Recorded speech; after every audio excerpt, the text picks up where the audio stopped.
Hello, this is KBC Prime Edition coming to you live from Broadcasting House right here in the capital city, Nairobi. It is 9 o'clock East African time. Welcome, my name is Mboya. Tonight we have a comprehensive bulletin for you, including the day's business.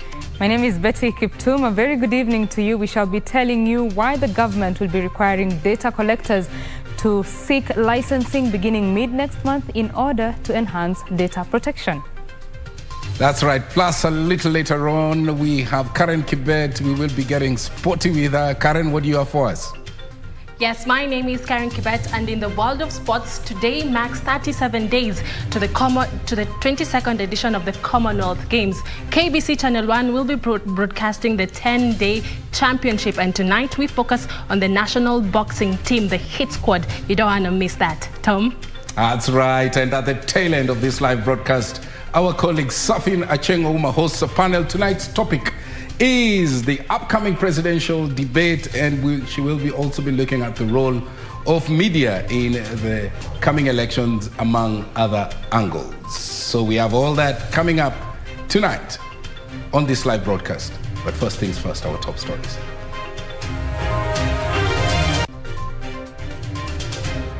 With an inventory of what we hold, state actions, as well as investment, can now guide informed and sustainable exploitation of our natural resources. Safeguarding natural resources, government launches a national mapping project. Azimio and Kenya Kwanza endear themselves to electorate in Isiolo and Nairobi, respectively. The Senate approves the 10 trillion shilling debt ceiling as it wound up its business.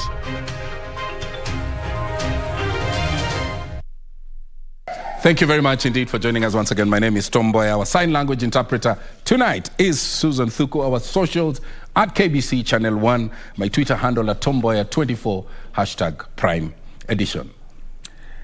Now, the High Court has temporarily stopped the vaccination of children against COVID-19 without the consent of their parents. That story is coming up shortly, but first, let us look at what we had. President Uhuru Kenyatta Tuesday unveiled the final report of the nationwide airborne geophysical survey that helps identify where Kenyans' prized resources can be found. President Kenyatta said that the country now has a clear picture of its immense potential, which include base metals, coal, gemstones, geothermal spots, forest cover, water bodies, precious metals, and rare earth elements. The mapping was undertaken by a group of young Kenyan professionals under the supervision of a multi-agency team from the security sector. British Gatonia opens our coverage with that report. Speaking when he launched the joint national mapping projects, President Kenyatta expressed optimism that the projects will help in the national development landscape. He commended the talented young Kenyan professionals who worked jointly under the multi-agency team to make the projects a reality. This will go a long way towards improving the ease of doing business in our country, making ourselves a much more attractive destination for business, and thereby creating opportunity for more young people to get decent jobs in our country. Through the projects, the team mapped out a wide range of resources, including base metals, coal, gemstones, geothermal spots, forest cover, water bodies, precious metals, and rare earth elements. And with an inventory of what we hold, state actions, as well as investment, can now guide informed and sustainable exploitation of our natural resources, particularly through manufacturing and industrialization, both of which are a key plank of our Vision 2030. The mapping, the president said, has helped the Ministry of Education in mapping out schools countrywide. The Ministry of Roads has been assisted in the identification of road reserves, while the Kenya Forestry Services has been able to map out forest cover and identify encroached areas. The president said the team also successfully developed a current cadastre for Nairobi County, which has helped in the identification and securing of public lands such as green spaces, health facilities, schools, roads and road reserves. But you have gone a step further and developed more vibrant applications like the National Addressing System of Kenya, a homegrown door-to-door address and reference system that will vastly improve e-commerce as well as the availability of emergency services across the city of Nairobi. And this, I hope, is something that will be transplanted in all counties of our republic. The head of state also commended the team for developing several online applications such as Taifa Pay, used to centrally collect most government revenues within Nairobi, which has increased transparency and accountability in government and private dealings. Today I urge all Kenyans to embrace Ardhi Sasa, that has established a very clear, transparent, very affordable and efficient land information management system.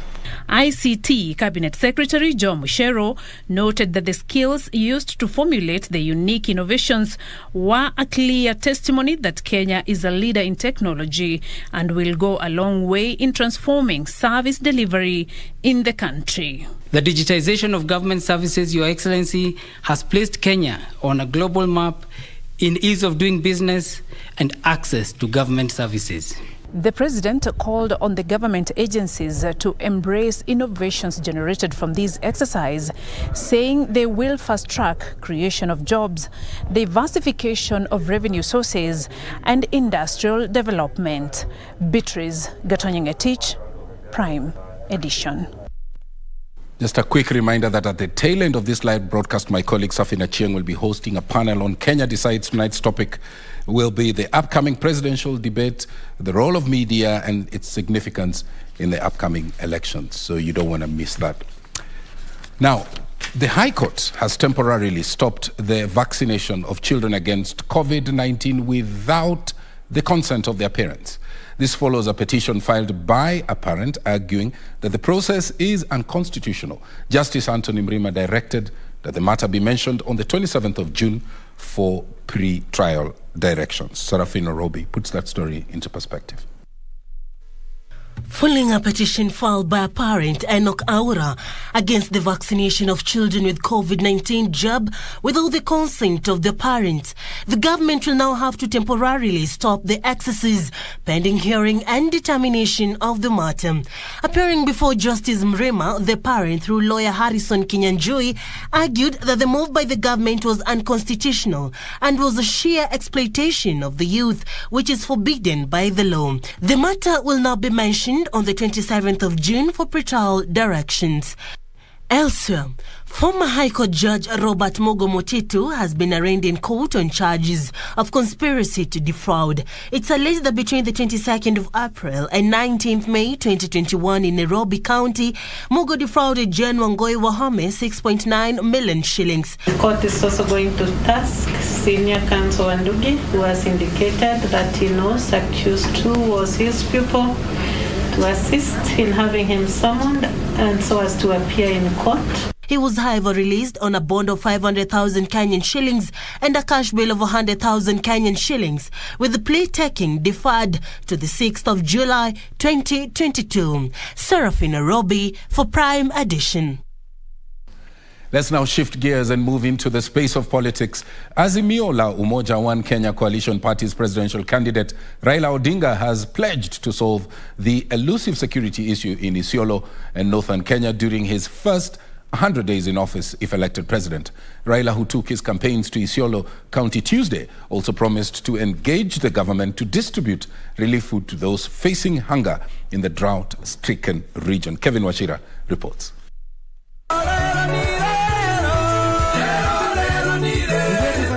The Azimio la Umoja One Kenya Coalition presidential candidate Raila Odinga was in Merti and Garbatula, Isiolo County, to woo voters to support his presidential bid. Local leaders setting the tone by rallying eligible voters to vote for Raila Odinga as president on the 9th of August. The leaders want Raila Odinga's government, if elected, to prioritize solving land tussles affecting Isiolo residents. Sisi hatutoki nje ya mipaka yetu kutafuta wengine. Wengine ndo wanaingia, wanachukua mifugo, wanaua wamama, wanaua watoto na wanaondoka. Ndani ya siku 100, siku 100 ya kwanza ya serikali ya baba, usalama itarudi hapa kila mahali. Raila using the rallies to explain his core agenda, including fighting graft, advancing education and health sectors, if given the higher mandate. Kwa hivyo yale ambayo sisi tunataka kufanya hapa, sio ati unafanya kwa huruma ya watu wa hapa, lakini kwa maana nyinyi ni Wakenya kama Wakenya wengine. Raila vowed to deal with the thorny insecurity issue in the northern region in his first 100 days in office. Niwaambie hivi, mimi najua kwa serikali ya baba usalama utaimarika. Na mimi najua ataimarisha usalama hapa na siku 100 ya kwanza.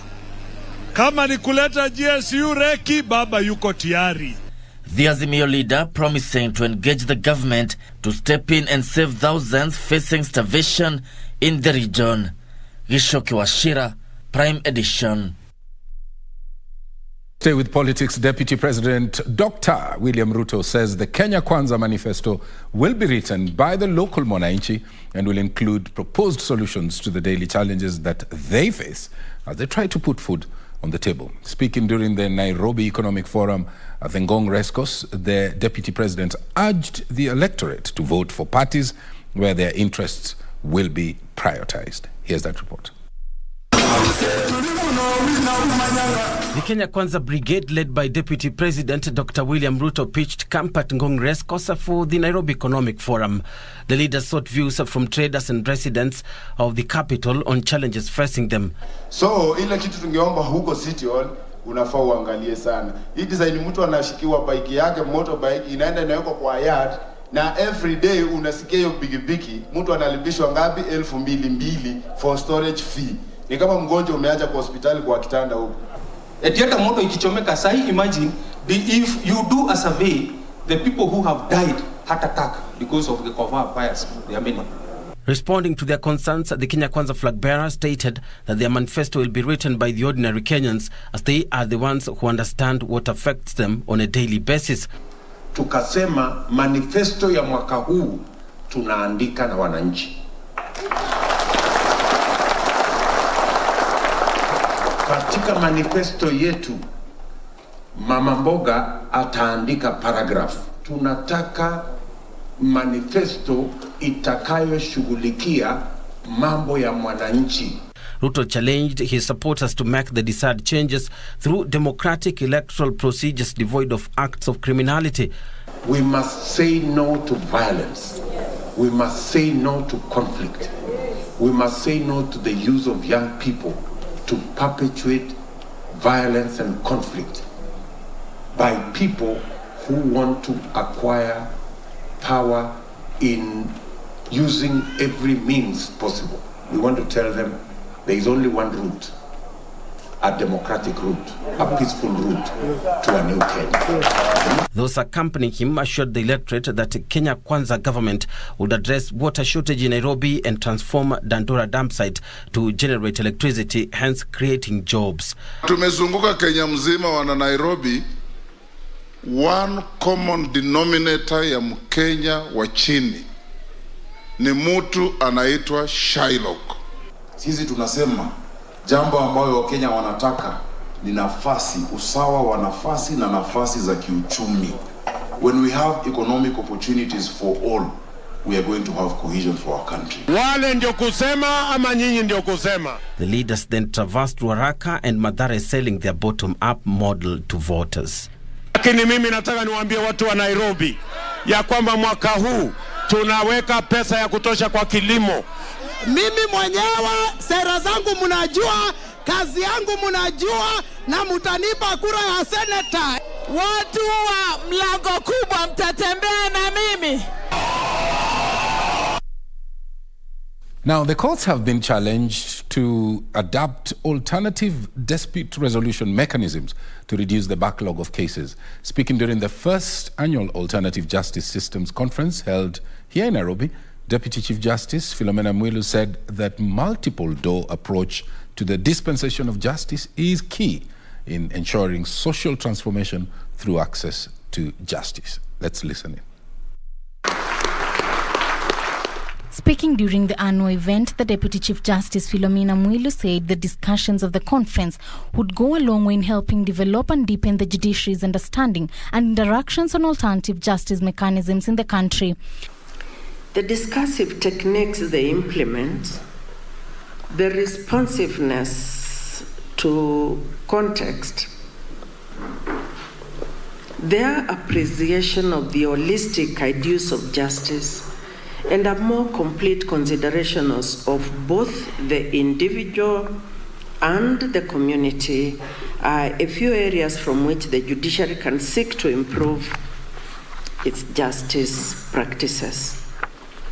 Mwilu saying embracing alternative dispute resolution systems would help the judiciary protect the weak and vulnerable in society by providing a solution to their claims of justice, and also help to quickly dispense more cases that would have otherwise taken years to adjudicate.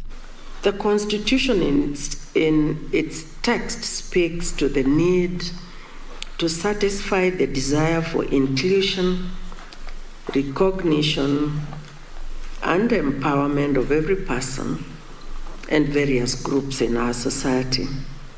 Justice Joel Ngugi, the chairperson of National Steering Committee of AJS, said the alternative justice system is about increasing the quality of justice that people receive on a timely manner. While marking the first national annual conference of the alternative justice systems, the Deputy Chief Justice of Kenya, Philomena Mwilu, has stressed on the need to adopt paradigm shift mechanisms in conception of justice. For Prime Edition, I'm Lynn Chalo. Well, that story brings us to our first break, and we will be back shortly. Don't go away.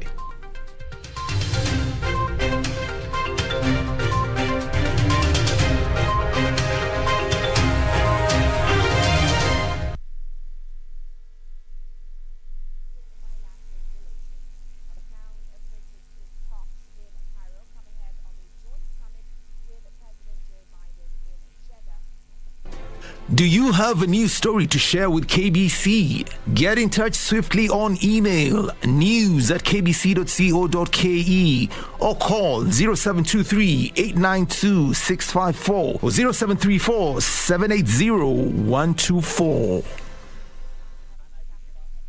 To get John chapter 11 as your skiza tune, dial star 811 star 965 hash. I am the resurrection and the life. The one who believes in me will live, even though they die. John chapter 11, verse 25. To get John chapter 11, dial star 811 star 965 hash. To get John chapter 11, dial star 811 star 965 hash.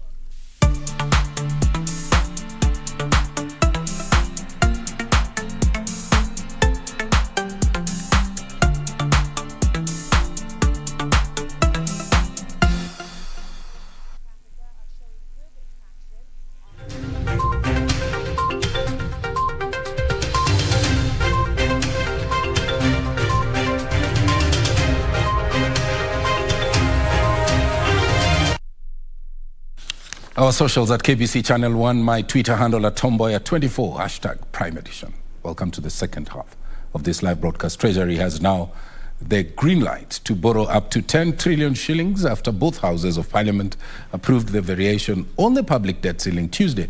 27 senators approved the motion that was passed by members of the National Assembly before proceeding on a break. This comes as Senate sittings come to an end ahead of the general poll. The Senate has adjourned sine die bringing to an end operations of the 12th Parliament ahead of the August elections. During the last sitting of the Senate, lawmakers approved the increase of the debt ceiling to 10 trillion shillings. These are the results for order number 19. Abstentions 0, nays 3, ayes 27. The ayes have it. In the 5-year term of the third Senate of Parliament, 20 bills, 403 motions, 103 petitions, and 501 statements have been considered and passed, with senators calling for clear separation of powers between the Senate and the National Assembly. It's an existential threat to this House, and unless we guard against that threat, Mr. Speaker, there are people who are hell-bent on lowering the Senate, on make sure that the Senate doesn't get recognition. National Assembly cannot be sitting on our bills and allowing their bills to come here, and we keep on discussing their bills when actually we are here to protect the counties. And I believe that during the first session of the Senate of the 13th, in the 13th Parliament, yourself, Senator Orengo, among others who will have exited this House, Mr. Speaker, to serve in other capacities, will be invited, Mr. Speaker, during our first retreat to make sure that we look together on the issues that we dealt with that time, even as the new Senate will begin to plan for the future. Meanwhile, efforts by Senate Leader of Majority Samuel Pogisio to have the House pass the election campaign financing bill hit a snag after members expressed concerns over the timing of the bill. The bill, which seeks to have politicians reveal their source of campaigning finances and audit accounts, was met by a backlash with members opposed to the bill. Looking at what the Majority Leader is proposing, and at the same time, time is of essence. I believe let it be interrogated by the next House so that we ensure, Mr. Speaker, that we do not pass laws and then we start asking ourselves, where were we when this was being passed? The problem is the timing, Mr. Speaker. We are in the middle of a fairly heated campaign period between two very strong contestants for the seat of presidency. And we don't want to send the wrong Despite the fact that the Senate has adjourned its sitting, the term of Parliament officially expires on the eve of the 9th of August. For Prime Edition, I'm Gladys Mungai. Now, political leaders in Marsabit County are urging the Independent Electoral and Boundaries Commission, IEBC, to hold a meeting with the country's security organs to discuss the removal of the dawn to dusk curfew before the general poll. The move, according to aspirants, will provide an opportunity for voters to actively participate in the general poll. Political aspirants vying for various political seats in Marsabit County are calling on the government to lift the curfew imposed due to security challenges to allow them campaign and also participate in the August elections. For a few days before election, we request the government and Minister Matiang'i to at least call off the curfew to allow our people to move to polling stations and to vote. Elsewhere, the Narok Peace Association held a peace rally at the William Olentimama Stadium. Residents were urged to maintain peace during this electioneering period. The association chairman Joshua Kaputa urged youth to be instruments of peace and shun politicians who incite violence. And you know, peace is about development. Peace is about helping the needy. Peace is about supporting the less fortunate in the society.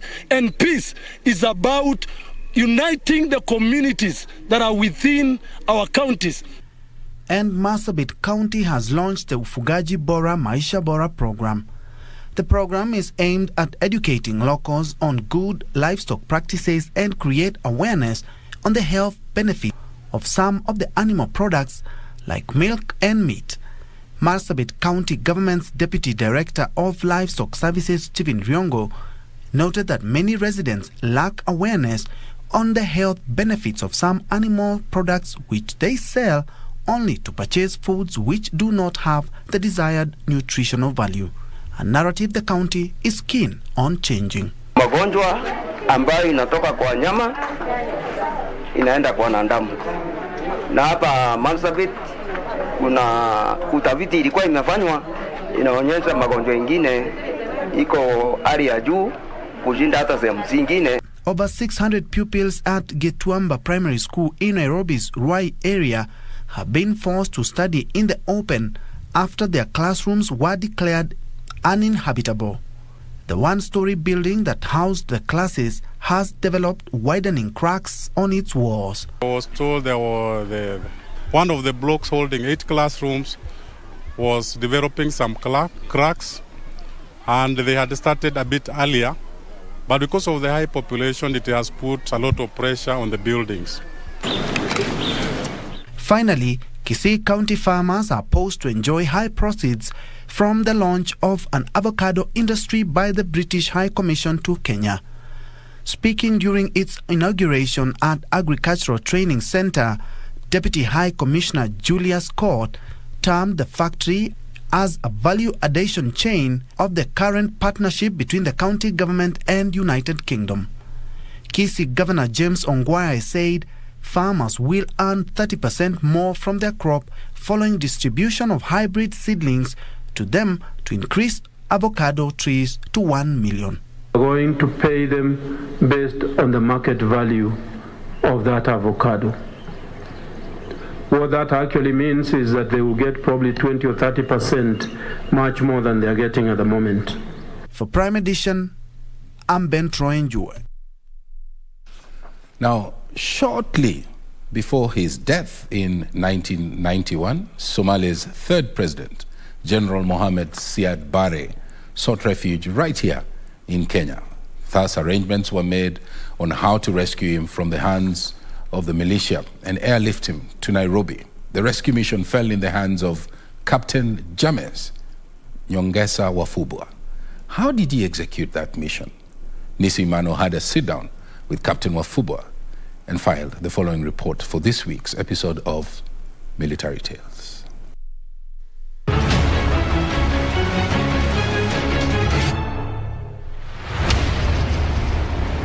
Captain James Nyongesa Wafubwa joined the military at a time when the shift of war was at its peak. I was given that honor that I'm now been a cadet, and we were ferried straight to AFTC, Nakuru, to start training.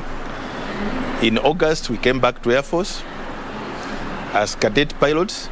Then came the late 1980s and early 90s, and Kenya and the rest of the Horn of Africa was plagued with serious conflicts between militia and military forces. So the helicopters played a very big role in deploying the army in the front line at that time. In 1991, Captain Wafubwa was commanded to immediately move into Somalia to rescue Somali President Siad Barre and bring him safely to Kenya. A point near Liboi, President Siad Barre is fleeing, and behind him is they are the rebels. That's the General Aidid's rebels who are chasing him. So they are on hot pursuit. Wafubwa immediately sprang into action. Armed with his co-pilot, technician, and a clinical officer, they took off. Actually, by the time he was telling me that, I could see the technicians were running around already. They have picked guns. The medical team is already there. So I jumped in the aircraft. During the flight, the commander kept the communication going between the pilot and Siad Barre's security team. I cannot be sure how the communication was going on. Mine was to tell my commander how I'm going to get out of it. Then he talks to them. Their plan was elaborate and strategic, with only minutes to execute. Whatever we said, they did exactly that. We saw 5 vehicles parked well, facing south. And I was able to locate Siad Barre and his family in some bush near call it about a kilometer away from where the vehicles were. But Siad Barre's daughter had been shot by the General Mohamed Farah Aidid militia. The clinical officer said she had been shot in the chest, and therefore she was bleeding. But to stop the bleeding, that's why she had inserted herself with fingers inside her body. They had to fly low to maintain pressure. If I went up, she was going to die because her body pressure will be higher than the external pressure, so she will bleed more. So I just came kissing the trees all the way from Somalia border to Nairobi. The mission was successful. The commander was monitoring and we were talking and we were telling him what he was doing. So the mission is successful. We have rescued the president and his family. Shortly after that, yet another mission came calling. In October of 1992, a Kenyan aircraft strayed into Somalia. The last time the communication said that was Lieutenant Makaka who had strayed. He only said one engine has died and they don't have fuel. General Muhammad Farah Aidid was demanding for ammunition for them to release the aircraft. The government cannot spend this kind of money. They would rather bomb the helicopter and buy another one. But they cannot spend that money. It's okay. The Malaysians say, look, go and bring it. But 2 days later, American Ambassador Smith Hemston produced the lost pilots at Wilson Airport. There was a lot of interest from countries to come and bring the helicopter for us. And actually he brought a satellite photograph of the aircraft. It is this one. It's near mosque. This new information came in handy. We overflew the place. We came back to Wajir. I picked the helicopter now at the Wajir to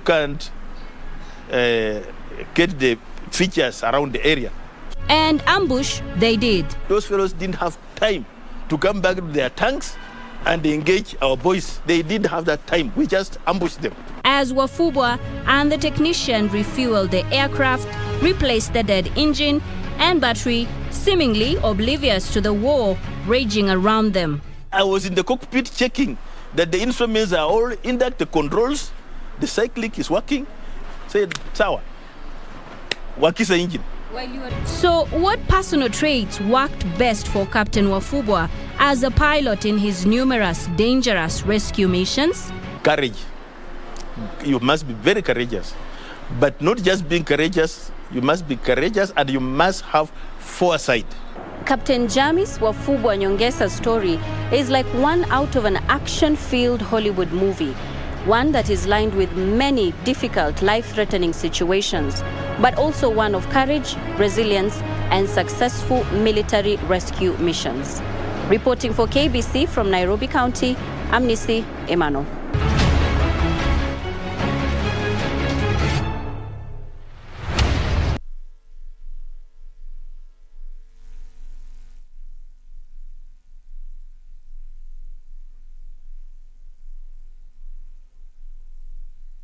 Our arts and entertainment industry has evolved over the years. It is at such times that our destinies are written. Will we rise up in courage or die in cowardice?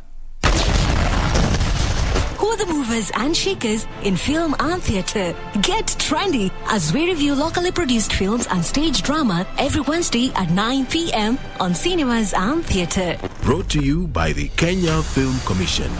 Film Kenya, Capture Africa.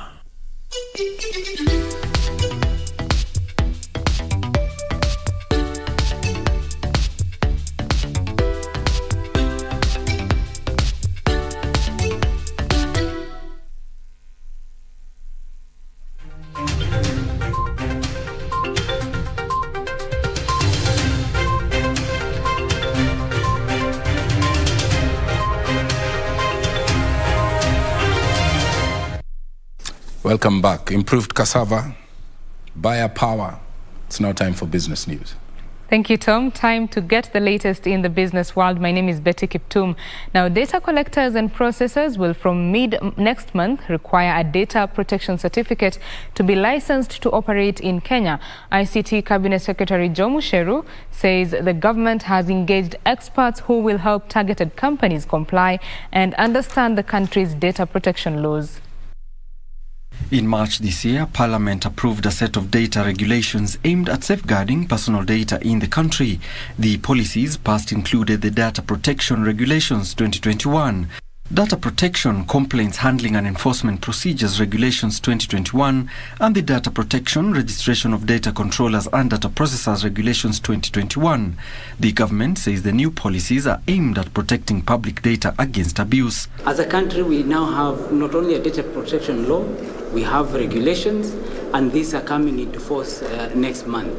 People are going to begin to be told, where are you picking data, how are you storing the data, how are you processing it, how is it being used?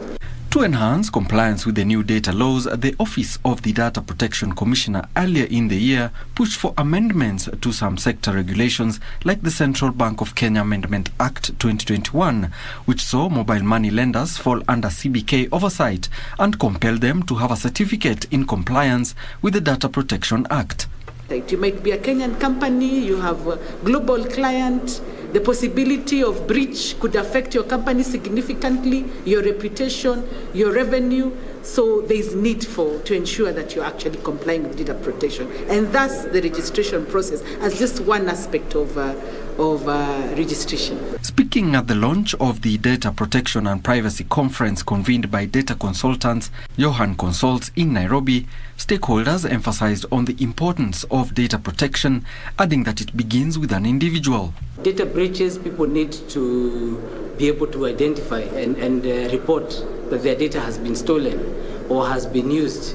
The advantages and the benefits to Africa actually, apart from having personal identifiable information secure, it's also good for us internationally because a lot of international organizations will know that their data is safe with us. The ODPC says so far, companies have shown interest in complying with the new data laws, hence the need for a data compliance consultant. ODPC will also list companies that have complied on their website. By July 14th, 2022, Kenya will join other countries like Nigeria in requiring data controllers and processors to have a data protection certificate before being wholly registered. Alan Aoko, Prime Edition. Thank you, Alan, for that report. Now, e-commerce revenue in Kenya is expected to hit 430 billion shillings this year, driven by robust government investments in digital infrastructure that have increased internet adoption. Uptake of digital services and mobile money innovations are also up. Stakeholders in the ICT sector are pushing for the development of an e-commerce national strategy to fasten the pace of growth of online business. The onset of COVID-19 pandemic saw most businesses and individuals embrace online services, helping drive growth of e-commerce. At the launching of the e-commerce readiness report for Kenya, officials said Kenya is a pacemaker in e-commerce in Africa, with combined revenues expected to hit $3.6 billion by the end of this year. We're doing well, but we are not yet there. So we're asking the private sector and the government to speak to each other. The big part of the report says let's stop the silos and the silo mentality within ministries and private sector and government, and let's all sit together on the table and create a thinking platform around getting us trading on the e-commerce platform. Nonetheless, absence of a national addressing system, high cost of transactions, lack of trust and transparency among sector players are among the e-commerce challenges. What we're doing and asking ourselves is how do we get to the last mile? A big question that we also ask in the report is on payments and financing, and we also know the cost models around payments and financing in this country continue to be a high burden, especially on tax for the citizen. And so we need to rethink our challenges on how do we reduce the rate of taxes. Kenya is in the process of developing a national addressing framework which will anchor establishment and implementation of a cohesive and integrated national addressing system. We are going to develop a national strategy which is informed by what we have found, the study that was conducted to find out how ready we are. Informed by the assessment, we believe that we are going to develop a robust strategy that will enable our country fit in the global space and enable our businesses compete favorably. E-commerce sector players are calling for development of an e-commerce national strategy to address the digital skills gap, fast-track implementation of key infrastructure projects such as national optic fiber backbone infrastructure, as well as enforce existing laws and regulations on e-commerce for desired outcomes. At the click of a button, the revenue from e-commerce is projected to hit $1.5 billion in this current financial year. Now, digital platforms are seizing this opportunity and are investing heavily to ensure that they improve their digital infrastructure. Caroline Jenga for Primetime Edition.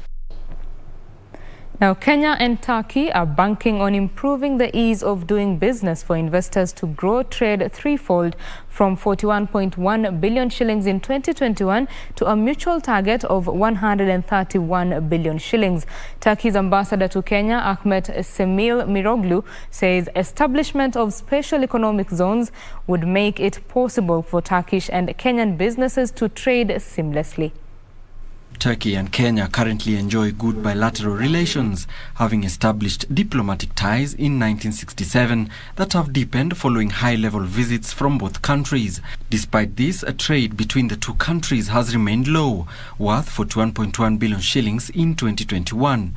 Turkish investors are keen on growing this through investments in construction and the real estate sector. Now I understand that there are many big opportunities for our mutual trade, and we are looking for a win-win, cooperation with Kenya, and I believe now we are going on the right track. Turkish suppliers and businesses who are scouting for business in Kenya toured the Tatu City Special Economic Zone that houses various companies such as Cold Solutions Limited, which is expected to be the largest multi-temperature cold storage facility in East and Central Africa. I'm very much impressed with the concept of Tatu City, and I'm very glad to hear that now it already hosts some Turkish companies, and we understand that now we are developing our economic cooperation in line with Kenya's Big Four agenda. So Tatu City is a very well-known investment environment for both international and local investors. We have more than 70 companies that are either operational or under development and construction in Tatu City. They range from multinationals, Turkish investments, but really global scale investments to many Kenyan champion brands and local and regional companies as well. Currently, at Tatu City Special Economic Zone, more than 70 local, regional and multinational businesses have opened or started development. Alanauko, Prime Edition. It is now mandatory for contracts between buyers and suppliers to contain terms of payment conditions for termination and dispute resolution mechanisms. According to Competition Authority of Kenya, the move is meant to protect buyers and retailers from abuse of buyer power. Delayed payments by a buyer, unilateral termination of an agreement, a buyer's refusal to receive or return goods without justifiable reasons in breach of contractual terms, demand for preferential terms, as well as when buyers transfer costs such as marketing expenses, are the most common forms of abuse of buyer power. And one of the things that the Competition Authority normally looks at is that when parties are trying to merge with others, we normally undertake assessment of that merger. And once we have done the assessment, is that the merger can have three likely outcomes. One is that the merger can be approved unconditionally. Two, the merger can be approved with conditions. Or three, that the merger can actually be stopped from going ahead. However, in doing this, the authority normally requires the party to make a full notification, and that will give information relating to the markets that the party is operating. And once the authority has gotten this information, it will review the transaction, see the markets, see the likely concerns, and especially we are looking at whether that merger would likely lead to anti-competitive practices. In efforts to protect retailers and suppliers from abuse of buyer power, the Competition Authority of Kenya has made it mandatory for contracts between the buyer and the supplier to contain terms of payment, conditions for termination, and dispute resolution mechanisms. That the authority cannot work in isolation, just looking at transactions, just what is happening within its jurisdiction.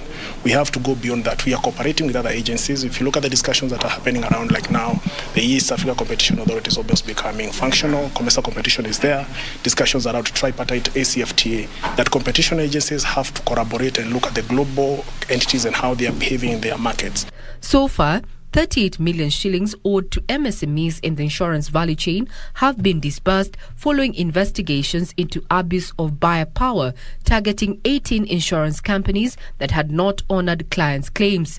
To avert such occurrences, the Competition Authority of Kenya is advising businesses to enhance record keeping to facilitate easy retrieval of evidence. Regina Manyara reporting for Prime Edition.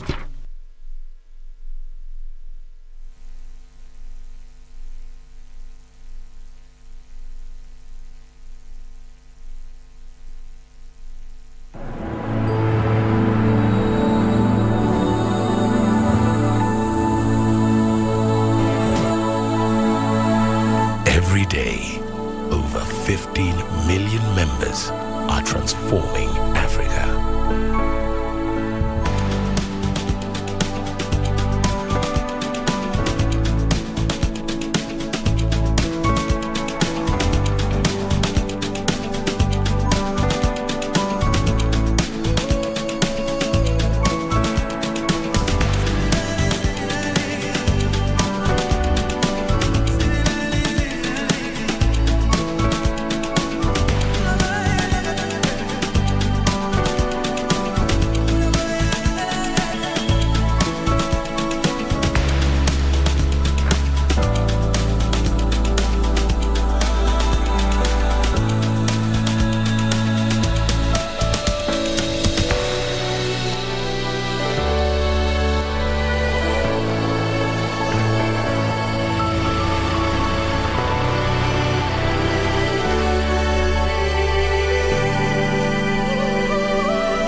Million members empowered to learn, to create, to grow, to harvest, to lead, to dream. Equity. Karibu member.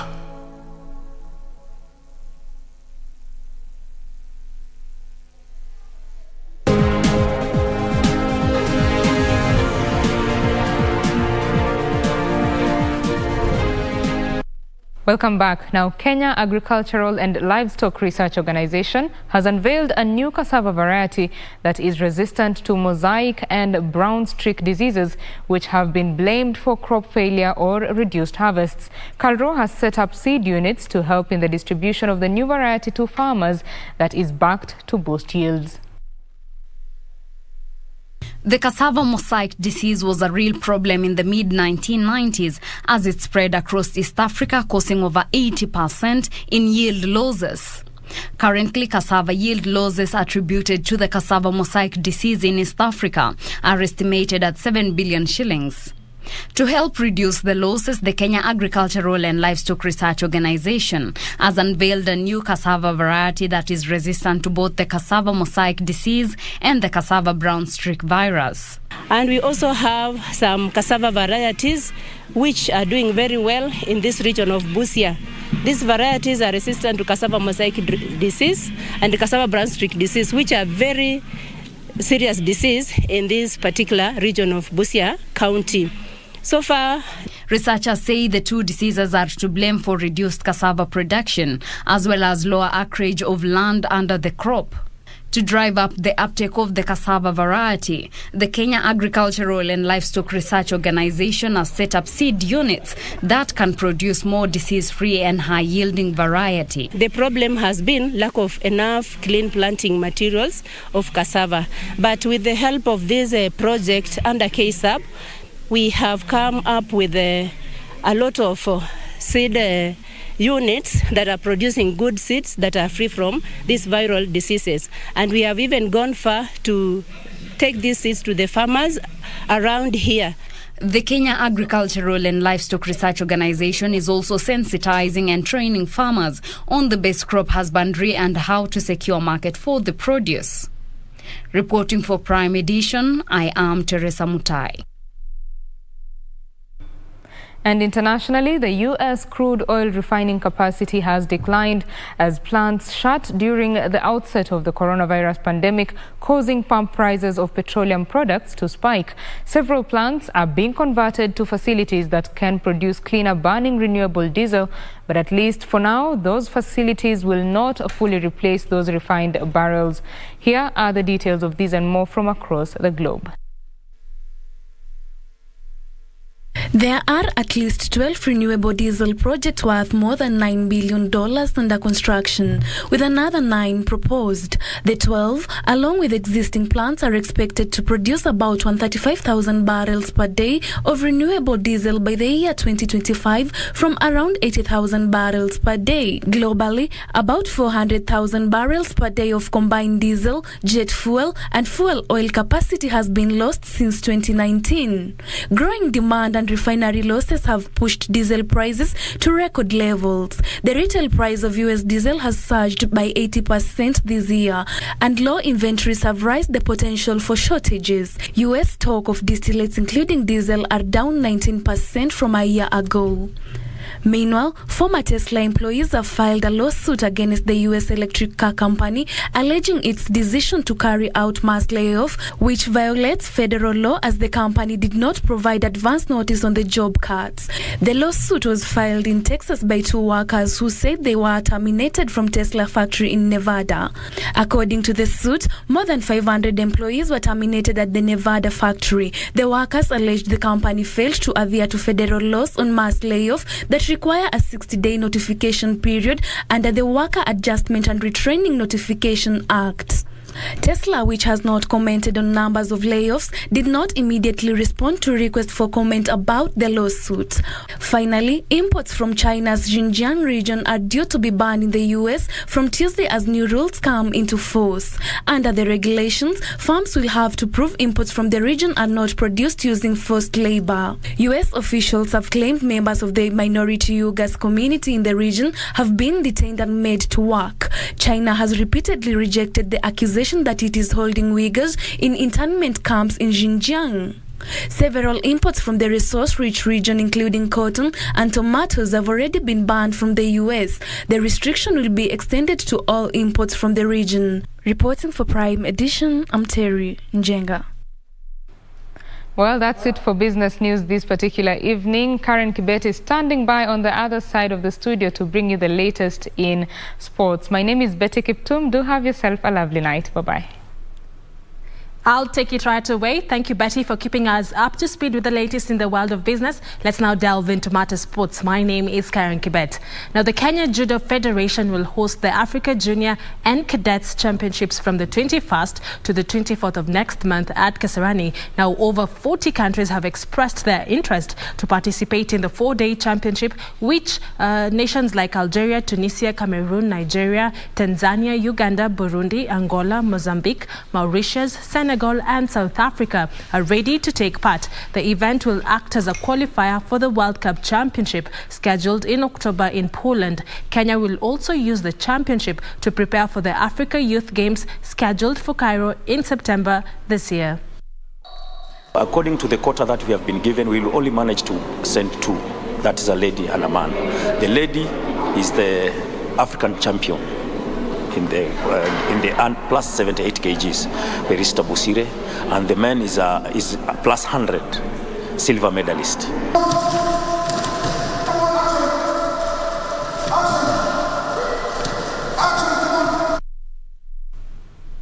The national boxing team Hit Squad is eyeing a successful campaign at the 22nd edition of the Commonwealth Games due in Birmingham, UK from the 28th of July to August 8th, and KBC Channel 1 will broadcast the 10-day championship live. The team of 12 boxers is currently in camp preparing for the Commonwealth Games. However, the 12 will be reduced to only 4, 2 female and 2 male. Hii itakuwa mara ya kwanza kwa kwenda kwa mashindano kama haya ya Commonwealth Games tukiwa na hopes sawa kwa upande wa kina dada na upande wa kina wanaume, kwa sababu tunashukuru serikali kwa kutuwezesha kushiriki katika mashindano tofauti internationally ambazo zimetupatia especially kina dada uwezo wa kujipima nguvu na kuimprove katika performance yao generally.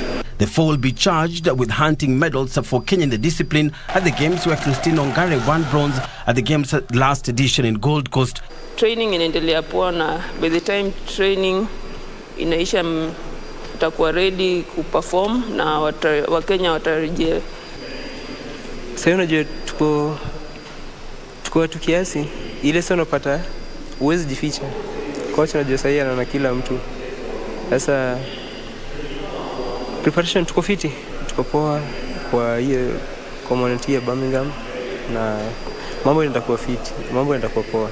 Si ni medal tu, si eti mambo yanakuwa poa, naendea medal. The boxers are currently holding training camp at Kasarani, where the rest of the 123 athletes who will represent Kenya at the games across 20 disciplines are also conducting their training. Thank you, Okumu, for that report. Moving on, Ryan Peniston beat another notable name on British grass by fighting back to overcome French Open quarter-finalist Holger Rune at Istanbul. The British men's number 6 beat world number 5 Casper Ruud on his way to the Queen's quarter-finals. In the final event before Wimbledon, 26-year-old Peniston won 4-6, 7-6, 6-1 against Denmark's 8th seed Rune. Peniston will play a Spanish opponent in the second round, either Alejandro Davidovich Fokina or Pedro Martinez.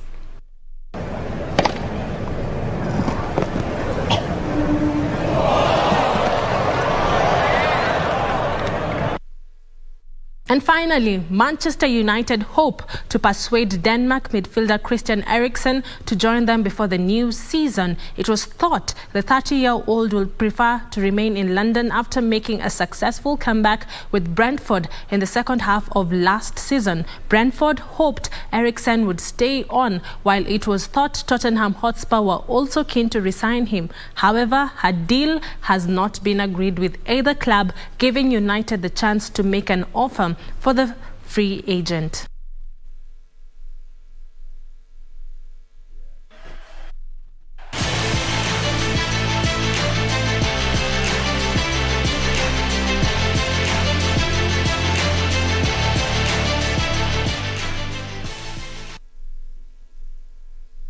And those are all the sports for you tonight. I'll see you tomorrow, same time, same place with more sports news. My name is Karen Kibet. Have yourself a peaceful night. I hand you back to Mboya. Many thanks indeed, Karen and Betty. Well, up next is Kenya Decides. On behalf of Prime Edition team, I want to thank you so much. Thank you, Susan Thuku, our sign language interpreter. And thank you at home for watching. My name is Mboya. Good night from Nairobi, Kenya.